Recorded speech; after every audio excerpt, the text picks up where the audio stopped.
Fulfilled. Book 1, Chapter 18. Don't worry. Oh my gosh, just try it. It's not gonna kill you. No, but it will make me puke probably. You don't see me puking, do you? It's a freaking cactus, not poison. Exactly! It's cactus! And it's not meant to be eaten! You're insane for eating that! Well, clearly someone eats it since it's almost sold out. Yeah, people with terrible, no, dangerous tastes. You act like the spines are gonna stab you and run off with your girlfriend. Just pull them off. Ha! Joke's on you! I don't have a girlfriend. Wait. Wow. Shocker there. Oh, and you have a boyfriend? Don't need one. Just me, myself, and I. And Ray, apparently. Jerk. Screw you. We're really going there? How many times have I saved your life? Okay, fine. I was just messing with you. I mean, I've saved Clyde 40 times over, and he still gives me crap. Yeah, that's because he has the mental capabilities of a baby. See, that we can agree on. You're still a jerk, though. And you're still a weirdo. Excuse me, you two. You're kinda making a scene. Oh, sorry about that. It was all her fault, though. Hey! Well, seeing as you two have so much energy, I assume you'll be partaking in tonight's party. Party? Oh yes, every month we have a massive celebration. What are you celebrating? Well? I'm not quite sure. Seriously? Well, the parties are fun. So, will you be joining us? Isn't that dangerous? All the noise could attract monsters. Don't you worry. Our town is guarded by iron golems. There's no way any baddies could get in here. Are you sure about that? Positive. Well, if you do want to join in, you're more than welcome. Anyway, I gotta get back to preparing. See you later. The villager happily walks away. What did I just witness? I don't know. I'm worried. They're literally asking to get raided by zombies if they're going to be doing that. I know. We'll have to just observe this. This is definitely part of their behavior, so under Ray's instructions, we will watch. Mike stares out into the distance, looking out over the endless desert. You okay? Something's out there. What do you mean? Someone is out there, heading this way. They're not close, but I'm sure they're coming. How do you know? Farther into the desert ahead, two figures in black make their way across. How much farther? Not too long now. I've waited all this time for a rematch. I can wait a little longer. Why didn't we just attack them when they were traveling in the tiger? Ugh, you fool. Brian specifically ordered us not to attack them at that time. He said to allow them to find the village. They led us to this village, and now we will destroy it along with the legacy holder's friend. But we just have to kill his friend. We don't have to attack the villagers too. Sometimes I wonder why I keep you around. I don't. I think the sun is just getting to you. Maybe you should get some shade. You're probably right. Destiny was surprised. She was expecting an immediate refusal, but he was actually taking care of himself. How hard did he hit his head when he fell? Mike slowly walked back into the village and into his hut.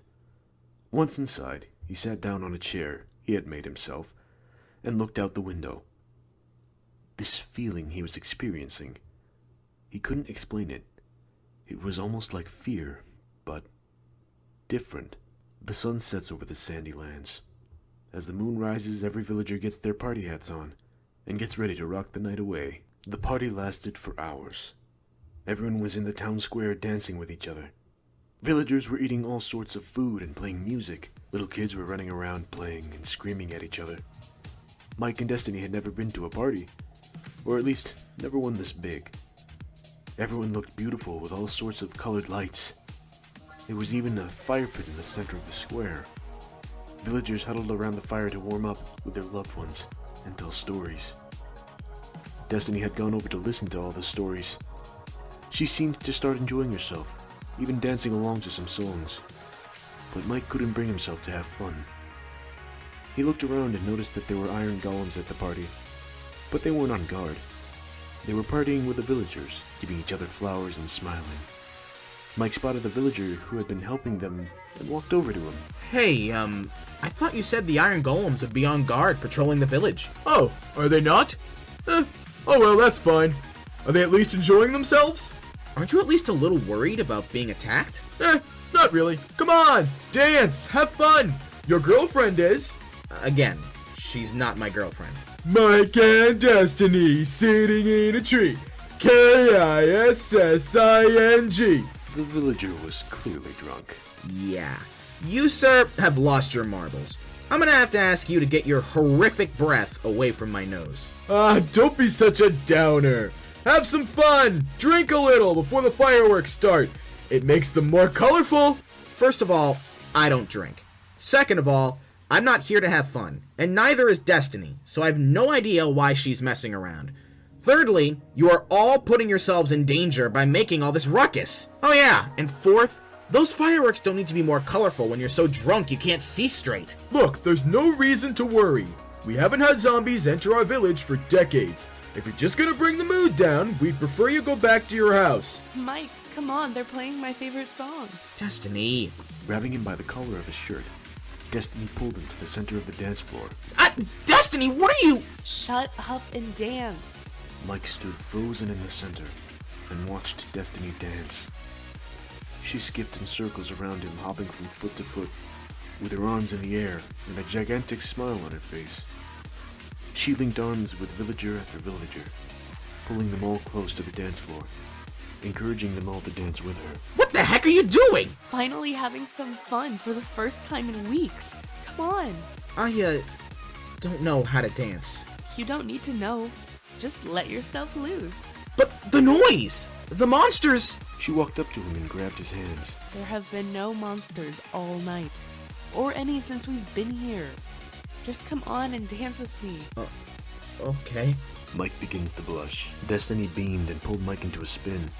He was wobbly and unsteady for a little bit, but eventually he started to feel the beat and get into a rhythm. This was the happiest he had seen Destiny. Ever. Her green eyes sparkled in the firelight, and her smile was so big it could be seen from miles away. Mike found himself staring at her. For so long, in fact, he hardly noticed how close he was getting to the fire. Hey, don't burn yourself. Destiny said, laughing. A circle of villagers had formed around the duo, some dancing with them and some just watching. They were excited to see that these new visitors had found their village so fun. When the song ended, the two were on the ground laughing. Wow. They're so beautiful. Yeah, they really are. Mike said softly, only he wasn't looking at the fireworks. He was looking right at Destiny. You know, this place is much different than what I expected. Everyone here is so happy and carefree. All these people have such amazing stories. The weird part, though, is that I've heard so many stories of how people arrived here and how their life has been here, but no one seems to remember any part of their life before they started traveling to this village. No details, no specific memories, but they all have this negative feeling toward it, even though they don't know what happened. Maybe it was just too traumatizing. No. I've seen trauma. You might repress parts of your life, but you don't forget it entirely. Unless... Her eyes sparkled as she looked up into the sky. Unless what? Huh? Oh, never mind. Forget I said anything. Okay then. Mike put his hand on his forehead. Did I really tire you out that much? No. It's that feeling again. What feeling? Remember when I said someone was coming? It's that same feeling I felt, but this time it's... Suddenly, the two heard a cry in the distance. What was that? I don't know, but it doesn't sound good. Let's go. They rush off in the direction they heard the cry. It was back toward where their houses were.